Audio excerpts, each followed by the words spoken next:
Finally চট্টগ্রামের Agrabad open হয়ে গেল চট্টগ্রামের সবচেয়ে বড়, সুন্দর এবং ফটোজেনিক একটি রুফটপ রেস্টুরেন্ট। সো রেস্টুরেন্টের ফুল ডিটেলস জানতে হলে don't skip this video. Hello and আসসালামু আলাইকুম everyone, welcome to my page. সেদিন সুন্দর করে সেজে পেরে কিউট একটা ড্রেস পরে চলে গেছে শেফস লঞ্চের ওপেনিং এ। খুবই সুন্দর, প্রত্যেকটা কর্নার আই সুদিং একটা ডেকোর, আবার প্রত্যেকটা কর্নারের ডেকোরেশনের কালার কম্বিনেশনটা ছিল পারফেক্টলি ম্যাচ। পুরো রুফটপ রেস্টুরেন্টই করা হয়েছে ডিফারেন্ট থিম নিয়ে। সো পিকচার ফ্রেন্ডলি তো বটে, সাথে মনোরম একটা পরিবেশ, জায়গার একদম কোনো কমতিই নাই। অনেক বড় একটা স্পেস নিয়ে করা হয়েছে। স্পেশালি মেয়েদের জন্য ছিল খুবই সুন্দর একটা মিরর দেখলে তো আমরা মেয়েরা একদম ঝাঁপাই পড়ি mirror selfie, pictures and video নেওয়ার জন্য। আমরা তো সবাই জানি রুফটপ রেস্টুরেন্ট গুলো দিনের ভিউতে কতটা সুন্দর দেখায়, কিন্তু রাতের ভিউতেও অনেক বেশি সুন্দর লাগতেছিল।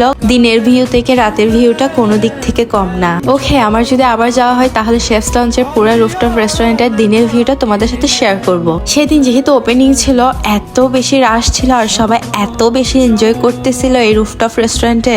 স্পেশালি পিকচার কর্নার গুলোতে অনেক বেশি রাশ ছিল। এই শেফস লঞ্চ রেস্টুরেন্টে আপনারা আপনাদের পছন্দের অনেকগুলো ফুড কার্ট পেয়ে যাবেন। আমি যেহেতু ল্যামবার্গের পক্ষ থেকে ইনভাইটেড ছিলাম, তাই আমি ল্যামবার্গের ফুডগুলো ট্রাই করেছি। আমি এখানে নিয়েছিলাম 2টি বার্গার, একটি পিৎজা এন্ড একটি পাস্তা।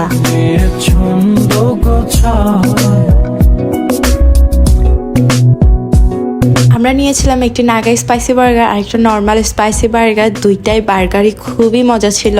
এই পিৎজাটাও খুবই মজা ছিল, perfectly cooked and cheese toppings, মাংসের পরিমাণও কিন্তু খুবই ভালো ছিল। এই পাস্তাটাও খুবই ফ্লেভারফুল ছিল। যারা চিজি টাইপসের পাস্তা পছন্দ করো তাদের জন্য এটা মাস্ট রেকমেন্ড থাকবে। ওভারঅল ল্যামবার্গের প্রত্যেকটা খাবার খুবই মজা ছিল। খাওয়া দাওয়ার পরে এখন আমরা সবাই একসাথে কাট করব শেফস লাউঞ্জের ওপেনিং সেলিব্রেশন কেক। এখানে অনেকগুলো সুন্দর সুন্দর আপু ছিল। তোমরা অলওয়েজ তাদের কোনো না কোনো ভিডিও দেখেছো। সেদিন খুবই সুন্দর একটা সন্ধ্যা কেটেছে। আই থিঙ্ক চট্টগ্রামের সবচেয়ে বড় এবং সুন্দর একটা রুফটপ রেস্টুরেন্ট হবে এই শেফস লাউঞ্জে। প্রতিদিন সন্ধ্যা থেকে কিন্তু শেফস লাউঞ্জে চলবে লাইভ মিউজিক। আপনারা আপনাদের পছন্দের খাবার খেতে খেতে কিন্তু এই লাইভ মিউজিকটা এনজয় করতে পারবেন। শেফস লাউঞ্জের লোকেশন হলো চট্টগ্রাম আগ্রাবাদ ব্যাপারীপাড়া। ওকে, বাই।